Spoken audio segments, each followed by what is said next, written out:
வீடியோல என்ன பார்க்க போறோம்னா மென்ஸுக்கான டி-ஷர்ட் தான் பார்க்க போறோம் with pocket and collar T-shirt. இது உங்களுக்கு இது எல்லாமே பாத்தீங்கன்னா உங்களுக்கு பிராண்டட் குவாலிட்டியில இருக்கு. இதுல பாத்தீங்கன்னா 8 to 10 கலர்ஸ் அவைலபிள் இருக்கு.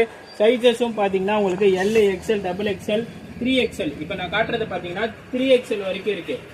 மென்ஸ்ல பாத்தீங்கன்னா நிறைய பேர் வந்து பாக்கெட் வச்ச டி-ஷர்ட் வேணும், இந்த மாதிரி காலர்ல வேணும், ஆஃபீஸ் யூஸ்க்கு வேணும் அப்படின்னு சொல்லிட்டு நிறைய கேட்டிருந்தீங்க. ஸோ இது எல்லாமே பாத்தீங்கன்னா உங்களுக்கு L, XL, double XL, triple XL size வரைக்கும் அவைலபிள் இருக்கு. இதோட ஆஃபர் ரேட் பாத்தீங்கன்னா ஜஸ்ட் 250 ருபீஸ் கொடுக்குறோம். இதோட எம்ஆர்பி பாத்தீங்கன்னா 399 உள்ள காலர் டி-ஷர்ட், மென்ஸுக்கான டி-ஷர்ட் இது. So L, XL, double XL, triple XL sizes available இருக்கு. ஜஸ்ட் 250 ருபீஸ் கொடுக்குறோம். இதில் பார்த்தீங்கன்னா உங்களுக்கு ஒரு 8 to 10 கலர்ஸ் அவைலபிள் இருக்கு. ஸ்க்ரீனில் தெரிகிற நம்பருக்கு வந்து நீங்கள் காண்டாக்ட் பண்ணி இதை எடுத்துக்கலாம். ஸோ எல்லாமே பார்த்தீங்கன்னா சூப்பரான குவாலிட்டியில் உங்களுக்கு சைஸஸ் அண்ட் கலர்ஸ் எல்லாமே royal colours. So branded item இது. Just 250 rupees.